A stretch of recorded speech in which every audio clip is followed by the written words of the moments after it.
Welcome to today's program. I'm your host, Boss. It looks like we have to talk about Washington again. What else is new, right? This time, it's not just about debt ceilings and inflation targets. No, it's about something far more consequential, something that could shake the entire global economic order right down to its core. It's what everyone in D.C., over their $100 stakes in dim-lit power dinners, is fretting about. Guess who?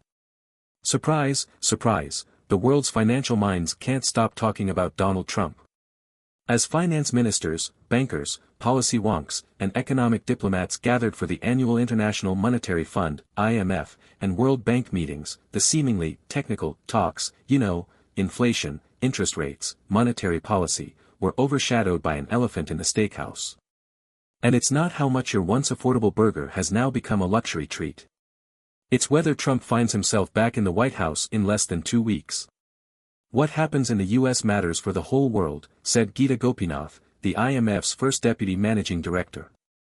You bet it does, because it's not so much about isolated policy shifts, it's about the potential reorientation of the global trade system, all under the heavy hand of tariffs that everyone else would end up paying for.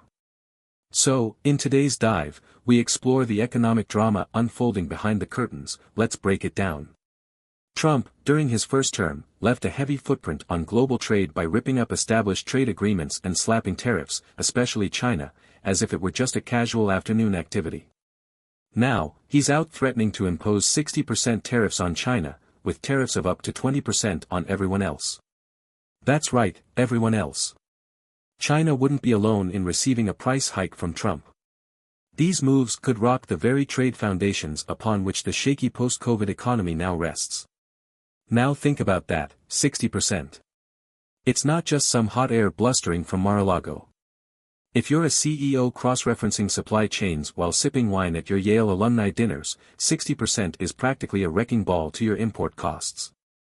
Global markets are caught in between their characteristic appetite for speculation and a rising sense of dread over the sheer amount of uncertainty. There it is again, that old foe, uncertainty. According to Josh Lipsky, over at the Atlantic Council, markets hate uncertainty, and the biggest uncertainty of them all is hanging over these meetings: who will be the next president of the United States? Let me tell you, that isn't just a problem for America. It's as if the whole world is sitting on the edge of its seat, biting its nails. After all, when the U.S. sneezes, the world catches a cold. We've all heard that one before, but now it's more like, when the U.S. stirs up a trade war, the whole planet heads straight into a full-blown economic storm.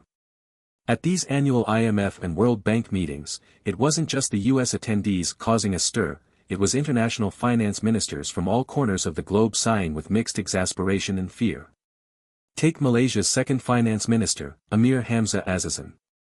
He cut through the polite food and champagne-fueled chit-chat and said everything the others were too cautious to say outright: everybody is talking about the U.S. election and waiting with bated breath. And for good reason. Trump doesn't have business as usual written in his playbook. He's promising to go rogue again. And that going rogue wasn't just a U.S. domestic matter during his first term, it rippled across the globe, impacting supply chains, trade regimes, and geopolitical alliances. Remember the destruction and rethinking his tariff policies caused on U.S.-China trade? Well, if you thought those tariffs were bad, buckle up for the next level. For policymakers today, Trump's vision for these global institutions is particularly problematic. Consider the IMF and World Bank themselves, symbols of the post-World War II international order. Trump has already made it abundantly clear that he's no fan of multilateral institutions, preferring bilateral dealings or, quite frankly, acting as a lone cowboy. Organizations like the IMF, that home of central bankers, have staked themselves on fostering dialogue and cooperation among nations, encouraging stability through shared growth strategies and standards. So having someone in the White House who leans more toward America first doesn't sit all too well with folks sweating over their latest SDR quotas in Washington's swanky meeting rooms. If Trump's rhetoric could be summarized, it's all about tearing up the script, slapping on tariffs, and asking everyone else to deal with it. Now, let me take you one step deeper here. What happens if Trump does decide to hit China with a devastating 60% tariff? Let's use some real-world data so that you understand the magnitude of this tariff, if that's the word Trump prefers. As of November 2023, China accounts for about 15% of total global exports, as per WTO data. If Trump levies a significant and direct blow on Chinese goods, we're talking about the global supply chain spinning into chaos. Keep these in mind. Apple's iPads, iPhones? Yup, expect those price tags to soar. Automotive parts. The price increases wouldn't just stop at borders, the downstream effect would creep into labor markets, consumer prices, and production costs globally. Let's take Germany's powerhouse of car manufacturing, for example.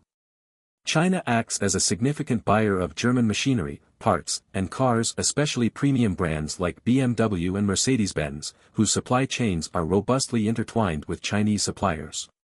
Drastically cutting these ties, artificially increasing the price floors through tariffs, puts Germany's industrial backbone at risk. That would subsequently spill into the Eurozone, and global growth would take a hit alongside it. In 2021, China became the EU's largest trading partner, overtaking the US-China-EU exchange in goods hit a record $828 billion, $1 trillion, that year. So let's think through the ultimate impact. The US can punch China through tariffs, sure. But the aftershock won't just knock Beijing, it'll shake the entire global economy, from Berlin to Sao Paulo as these tariff chains continue to ripple outward. Meanwhile, we've got another tectonic plate recognition to make. It's called BRICS, a supposedly rising coalition of developing markets that still aim to shake what we've, until recently, thought of as unshakable American economic dominance.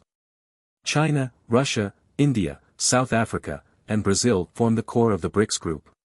This so-called multipolar world that Vladimir Putin loves to boast about could spell seismic shifts for many emerging markets. And here's the kicker, within the US-China marriage, strained as it may seem with titanic tariffs, each party is irreplaceable in terms of scale. China's economic partners in BRICS won't save it from US protectionism on that magnitude, as much as Putin dreams of Tambov grain becoming the new backbone of an alternative economy, it won't plug the gaping hole that Trump's economic isolationism threatens to create. Yes, BRICS can offer solutions for specific trade flows, and yes, they may build parallel financial structures in an attempt to diversify away from the US dollar. But don't forget, the US dollar still accounts for 88% of global foreign exchange market deals, according to BIS data from 2022. The truth is, while rising economies want to carve their space on the global chessboard, they still rely on the dominance of American-led systems and rules. Should the US, under Trump, pivot even further toward unilateral economic policies, you can bet this would make both emerging and developed markets scramble to adapt to a newly erratic global system. BRICS alone won't tip the scales in the short to medium term. So, here's the big question for the world: is economic nationalism, spearheaded by aggressive tariffs, really what we need right now, when the global economy is already walking a fragile tightrope? The conversation happening behind closed doors at Washington steak dinners boils down to speculation about Trump's return. Will we experience another cycle of upended trade and geopolitical tensions on top of rising inflation, interest rates, and fragile economic recoveries? Put simply, we've already seen what 4 years of Trump tariff trade policy looks like. Is anyone really ready for round 2? Remember, trade wars have a nasty habit of leading to more than just minor inconveniences.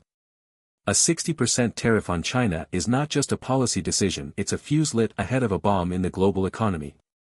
Don't forget this: sometimes, quick fixes to long-term issues sound good on the front page, but there's pain in the details when their consequences come home to roost. The global financial elite understands this. The question is, do the rest of us?